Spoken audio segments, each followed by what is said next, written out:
22nd, 2017. Tonight's webinar is one that we do about every 5 or 6 weeks. It's a webinar for siblings or about siblings, and for extended family members or about extended family members. I think so many people that come to our program find it really helpful to be able to support the extended family or the siblings, and also find themselves challenged by the questions, by the dilemmas, by the feelings that other family members have as they make this very difficult choice. So we're going to start off with pre-submitted questions. I have a half a dozen or so from various people who wrote in. And then also I want to invite any of you who are attending to ask questions about family or about siblings, or if you are a family member or a sibling, please identify who you are, your age, your relationship to the client in the program. After all of that, if there are any off-topic questions, I'm happy to address those also. But with that, let's get right into the pre-submitted questions. The first question is, what if my child at home doesn't want to communicate with her brother? She is angry, and I think she would benefit from getting some things off of her chest. There's a very common question here. While I would agree with you that there would be some value, at least in my experience, there's a value of being able to communicate this. One of the core features of dealing with a sibling or a child acting out in dangerous, harmful, aggressive, depressive, self-sabotaging ways, one of the various features is trauma, is exposure to that trauma. And a core element of trauma is the lack of choice, right? Trauma, by its definition, includes something that happens to me or I'm exposed to that I don't have choice or power or control over. So it's very important that we be careful as we encourage and support the siblings, because in some ways they want to take back that power, right? They want to take back that sense of control in their life. So we encourage them, we support them, we invite them, but we try best not to coerce them. We try best not to manipulate them. We try best not to get into a dynamic with them where we're trying to make them tell their story, make them reach out for help. There's one technique that I use as an alternative, and that is inviting them into family therapy to help you. I think that is, no matter who you're talking about in a family, the best way to get support, the best way to encourage and facilitate this kind of support that you're hoping, that you're believing that your child would benefit from.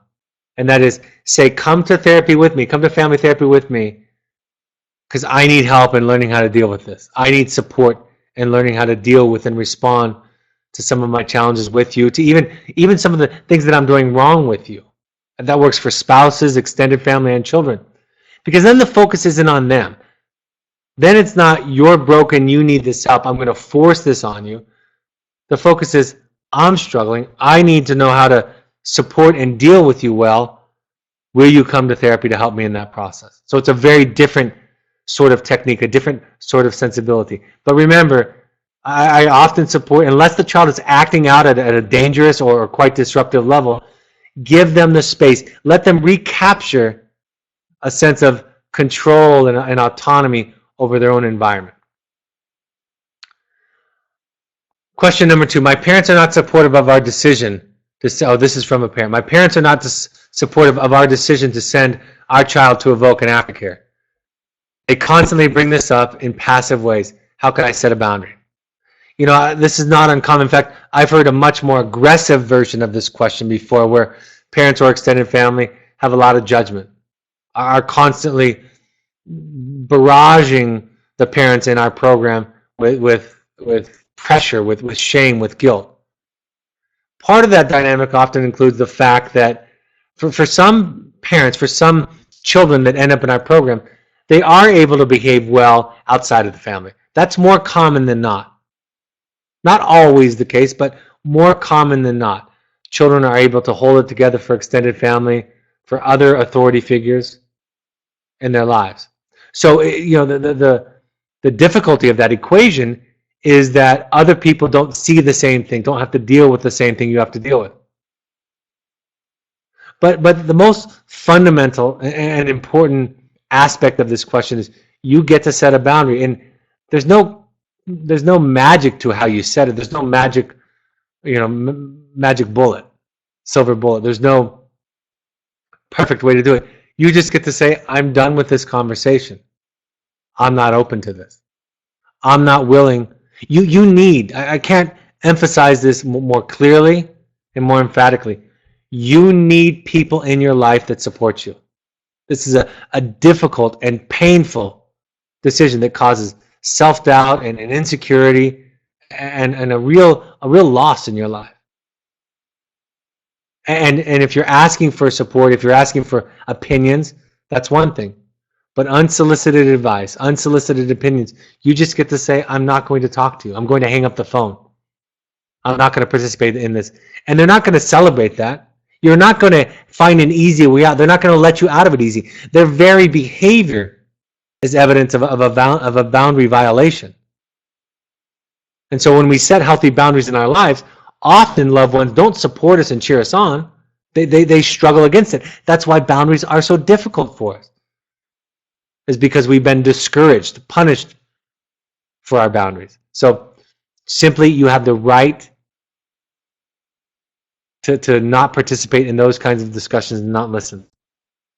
And by the way, I didn't think of this ahead of time, but show them the webinar, show them this webinar, show them the webinar on frequently asked questions for friends and family. We have a webinar that's not password protected for families and friends. Also, expose them to the podcast. After a while, they will begin to hear the kind of thinking that goes into our programming, the compassion, the healing, the patience, the non-judgment, the support, the nurturing.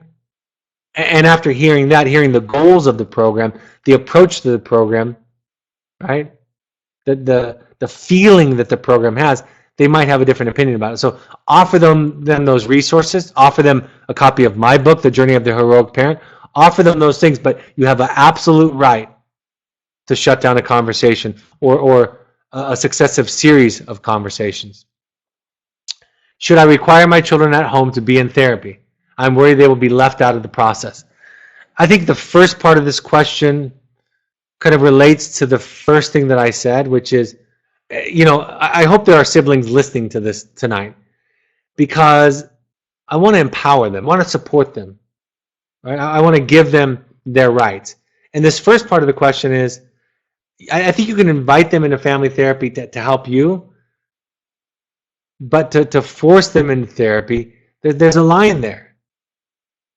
First of all, understand what it was like for them to be exposed to the chaos, to the pain, to the abuse, if there was some emotionally in the process, and validate that and sit with that. Allow them to have a voice in that. Invite them into therapy, to family therapy, to help you. Leaving them out of the process, that's why we do these webinars. I think there are some nice books that even 12, 13, 14-year-olds can read. A Knight in Rusty Armor. It becomes an allegory or a metaphor that symbolizes what it's like to go through our program. The Knight in Rusty Armor is a fantastic story. So even if it's a younger child, reading that to them and making the parallels to help them understand the process, but exposing them to some of the process through coming to family therapy with you can be important. Right? It's hard to catch them up cold turkey to the process. So I think inviting them into a family group setting where they're exposed to it is okay, but honoring also their boundaries is a valuable part of the process, a valuable part of the foundation leading up to that decision. What is the best way to support my brother who is at AdvoCare? I am 16 and he is 18. I love this question. The best way is expose yourself to some of the work, to some of the language. Ask your parent for some of the assignments, maybe like the books that I just mentioned, if you're willing to read those. Watch a webinar or two. I love this idea. Ask your brother, what can I do to support you? What do you need from me? What would you like from me? I can't think of anything.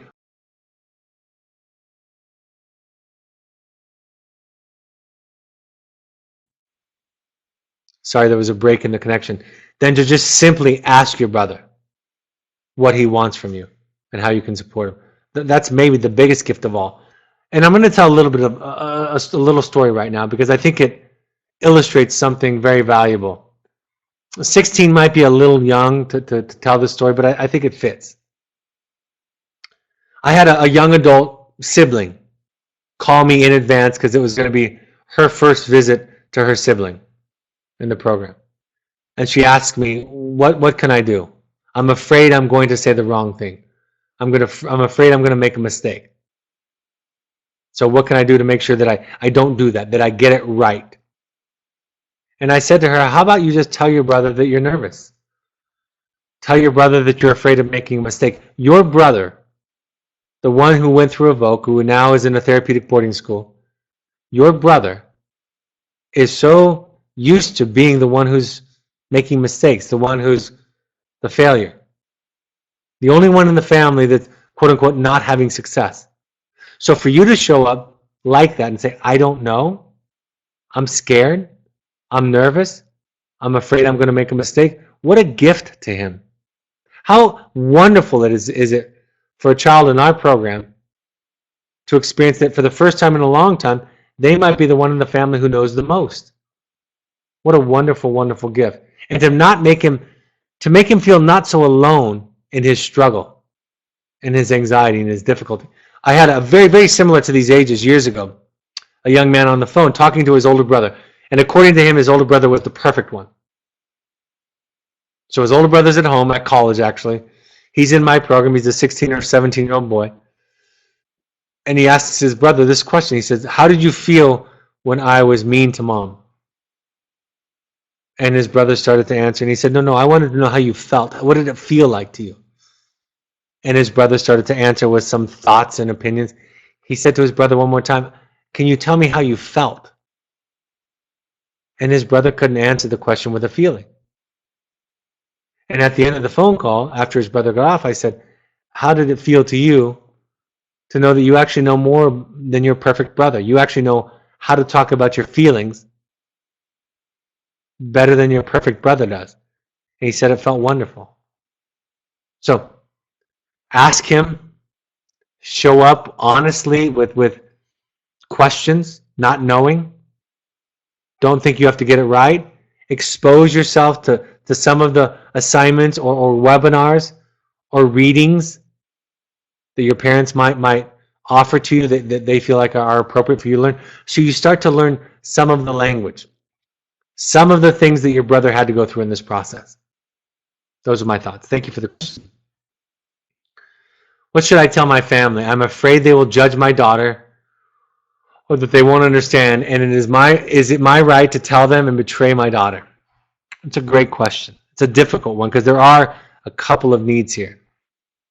I think vaguely you have the right to tell people that he's away getting some help. Whether you get into the details, that might be more up to him. You can also, excuse me, it's your daughter. You can also ask her what she would like to tell them. Right? Ask her. I will tell you there's a couple of interesting ideas that are part of this question. Sometimes parents are ashamed, but they hide behind the child, and the child can feel that. So I think asking the child, what would you like me to tell them, takes that away, because you're not saying, I'm afraid to tell them, or I'm afraid that they're going to judge, because part of that question implies that there's something to be embarrassed about. As if going to a doctor or going to the hospital would be something to be ashamed about. You're not bad. You just have some parts that aren't working.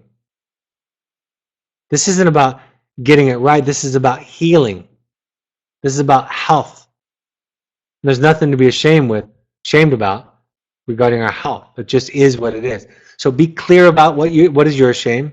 Ask them for permission. And I think it's partly your story. If you feel like that people aren't safe, it's also okay. Understand this. This is another important principle.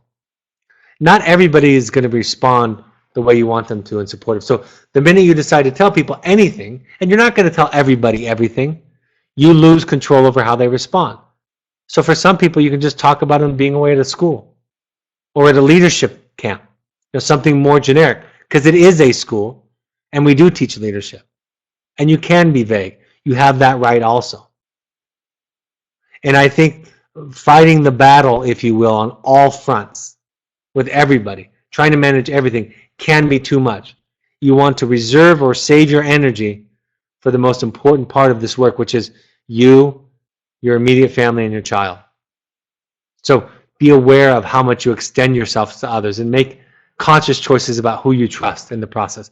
I will tell you this in the end, much more often than not, much more often than not, when people have opened up to loved ones, I can't guarantee it, that's what I said earlier, but when people have opened up to loved ones or friends or even acquaintances, people come out of the woodwork. And they say things like, we've struggled with that in our family, right? I've had people live in the same building in New York City and have a child at a program. I've been on a bus in Colorado where I've talked about, where I've mentioned something, and somebody sitting next to me on the bus had a very similar, had a child at our program. So often when we let down our wall, we connect to other people around these issues. All right, next pre-submitted question. Would it be helpful or hurtful for my child to write an impact letter to his brother? He is 12 and his brother is 15. He was basically terrorized and traumatized by all the chaos. Again, similar to some of the other questions about siblings, I think making the invitation, asking him if he wants to, being aware of his own healing and his own pace in the process. I will tell you this, on the receiving end, oftentimes children have been more touched by, more moved by their siblings' letters many times than their parents' letters. So it can be very effective. So make the invitation, give them the support, allow for it, don't force it. Remember that principle of trauma comes with a lack of control. Give them some of the control, but on our end, talk to your son's therapist. On our end, it often can be some of the most, because it's pure. It's the most impactful because it's pure, because it's honest, because it's raw, because it's not the parent. What if my brother doesn't change when he gets home? 12-year-old sibling. There are going to be some challenges. This is not a fix. This is an invitation to a journey. And so hopefully you get the support that you need. Maybe you need to go to a therapist to get support so your voice is heard. Go to a therapist with your mom and dad. Talk to them about how it feels. Talk to them about what you need from them. That can be a helpful part of the process for you. That can be very helpful. I think a lot of children, I know I thought it when I was a kid, think about therapy, they equate it with getting in trouble.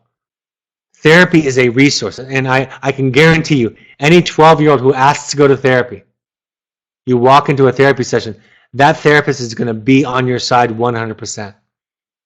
Is going to support you and going to make sure your parents listen to you and to your needs. So ask your parents for what you need. Ask them for protection, if you will, support and protection. In the big picture, to remember this is not a one-time fix. Family therapy might be needed. This is a springboard, a starting point for therapy. And if you look at Evoke, all of you, if you look at Evoke like a one-stop shop, like a solution, and we're done, because many of the children, if not, almost all of them, do very, very, very well with us. If you look at it as the cure, the solution, the end, the goal, it won't work. If you look at it as the starting point, the springboard, the invitation, it can be very, very effective. So those are my two thoughts about that. All right, I'm happy to take a couple of questions. This next question is from grandparents. The question is, what is the goal of this experience? I'm going to take them. There's three questions. Well, the second question is, how can we best help and support our grandson? We are close with him but live far away. What is the goal of this experience? It's therapy. It's healing. It's a timeout. It's an assessment. It's a stabilization. And then we try to heal. It really is traditional therapy. It's just done in an experiential, unplugged, outdoor, natural setting. So think about therapy, but think about it camping. And then think about all the lessons that come along with camping. There's the preface of my book, The Journey of the Heroic Parent, talks about this idea, this theory of wilderness therapy. That living in a primitive setting like out in the wilderness, teaches, with it comes lessons that are inherent in life, right? The example that I quote and I give is from a Harvard journal in the 1960s, where a woman says, "When I was young, I used to shell peas with my grandchildren, and now we can buy peas that are frozen or canned. And so I'm going to have to learn how to replace that activity with something else, because surely the only thing that wasn't happening, that was happening, I wasn't just getting fresh peas. Something else was happening. Milking a cow, working on a farm. We've become, in some ways, disconnected from the lessons of life, from the natural lessons of life. And so it's in a natural setting. It's difficult. You can't take anything for granted. It's a delivery method, right? It's a delivery method for traditional therapy, for treating depression, substance use and abuse, anxiety, self-esteem, other areas of acting out. It's support and healing. It's not punitive, it's compassionate, and it's non-judgmental. And it's tough. It's challenging. And then the second part of the question from this grandparent is, how can we help and support our grandson? I think similar to the sibling, some exposure to the work. Some exposure to the webinars. Ask your children, the parents, ask them for some of their favorite webinars. Going back to the most common webinars, you'll look at some of these webinars that we list on every webinar as the most recommended webinars, the I Feel statement. 8 tools for transforming relationships. There's a blog. If you go to our website, there's a blog on 8 tools for transforming relationship.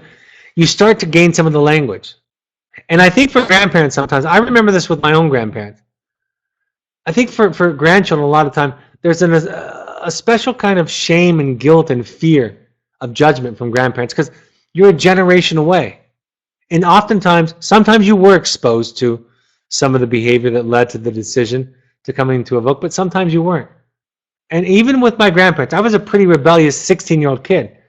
I still wanted my grandparents not to see that.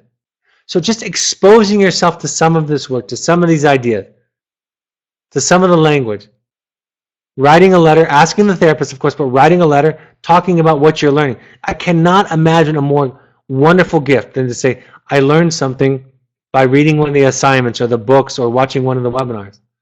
I learned about the I Feel statement. I learned about shame and guilt.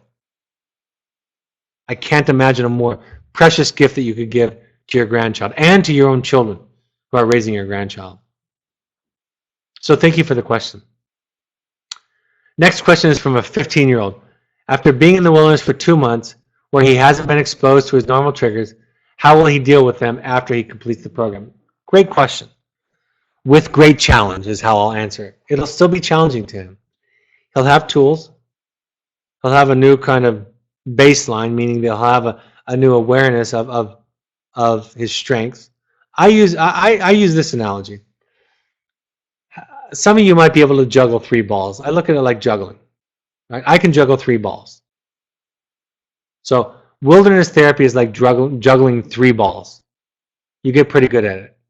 Juggling 4 and 5 and 6 balls is professional. It's another game altogether.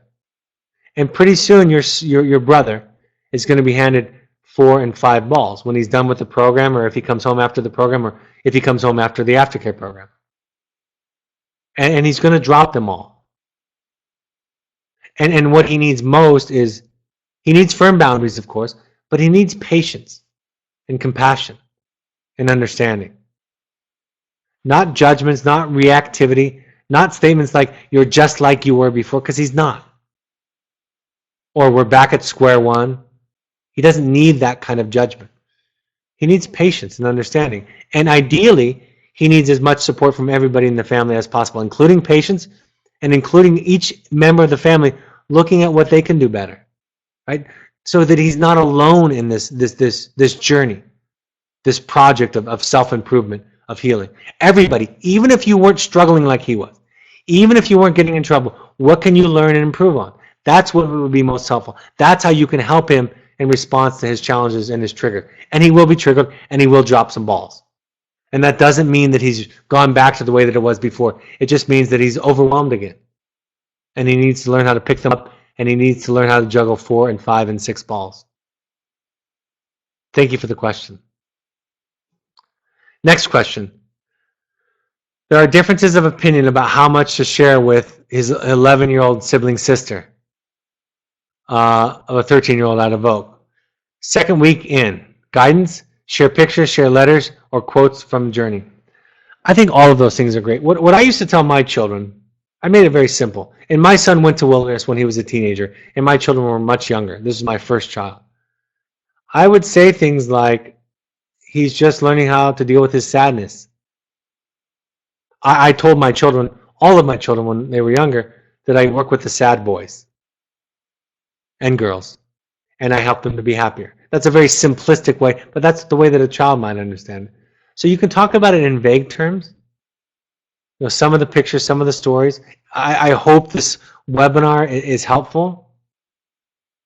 You know, anything that you can do, anything that you can share with them from the program, including books, videos, songs even. There are songs on our YouTube page. Anything you can do to help them to be connected, to understand. There's even a video link to the play Wilderness.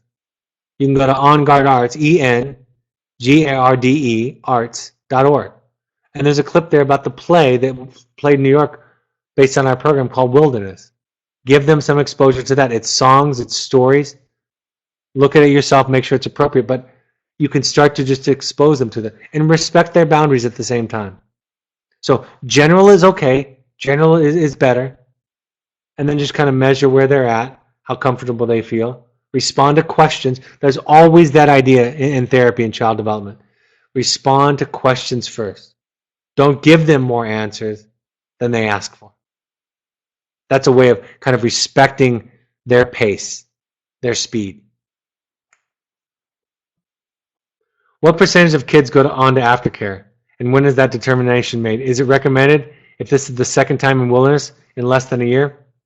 Generally speaking, about 65%, 2/3 of our clients and students don't go to home or independent living after Wilderness. That's about on average. Other than that, every case is different.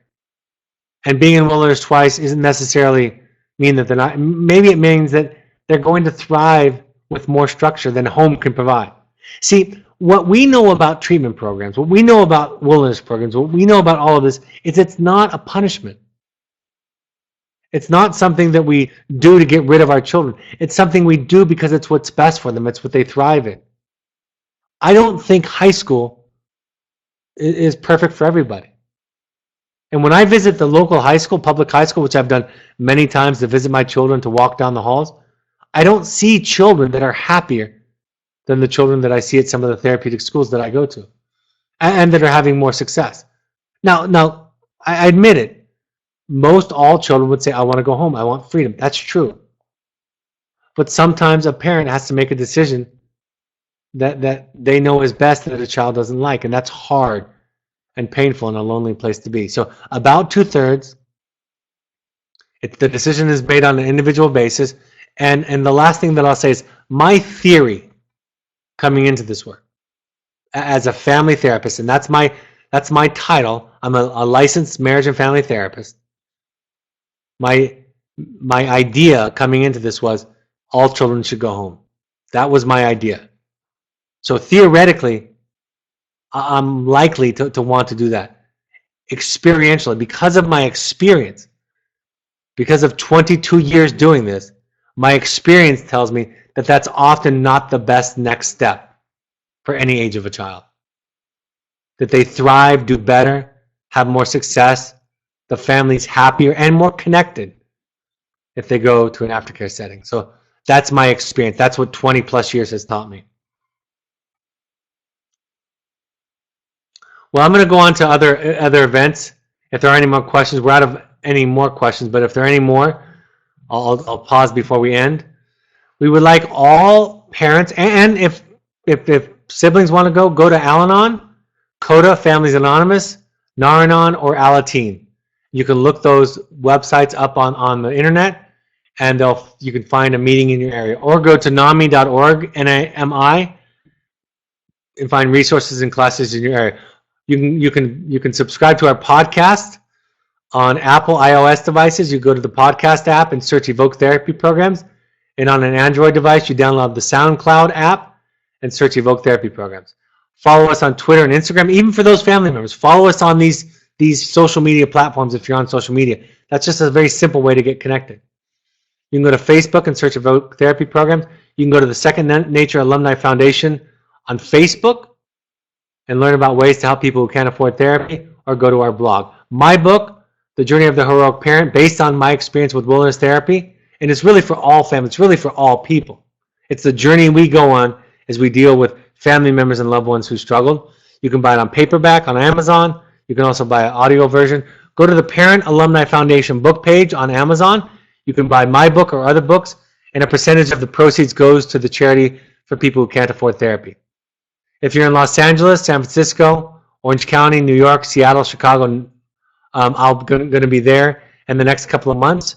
Email Andrea at evoketherapy.com to RSVP for any of these dates. I'll be in Los Angeles this Sunday, in San Francisco Bay Area this Monday night, Orange County next month, New York and Seattle and Chicago in May. Any family member is welcome to come to that. We want all current family members to go to a workshop if they can while their child is with us. That's an invitation it's a wonderful, experiential, multi-family group experience. And you can combine that with a visit to the field with your child if your therapist thinks it's appropriate. If you want to do deeper work, come to our Finding You intensives. I just finished an intensive today. The next one is April 28th. We have a waiting list for that right now. So if you want to get on that, please sign up for that right now, because right now it's a waiting list. April 28th through May 1st. And then we're going to do an outdoor one in May at the Oasis, which is an experiential outdoor camping one for individuals. That's for any adult. You don't even have to have a child at Evoke. In fact, it can be for a young adult. If you want to do deeper work and look into your issues, these are the ones that I facilitate. And you can email intensives@evoketherapy.com. Our pursuits programs are for families or young adults. They're high adventure, any kind of high adventure trip that you can imagine. You can book that for your young adult or for your family. Go fly fishing, kayaking, mountaineering, international. You can do anything and have kind of a therapy light, sober fun, family fun experience with some therapeutic support. All right, folks, it looks like there are no more questions. The next webinar will be next Tuesday, March 28th at 7 p.m. That'll be 7 p.m. on the 28th. We'll let you know of the topic in the next couple of days. Thank you for joining us. I hope this was a helpful point of contact for our regular families and for any of the siblings or grandparents or extended families that joined. I hope it was a point of contact for you, a point of connection for you and your loved one. Have a great week, and I'll talk to you next week. Take care. Bye-bye.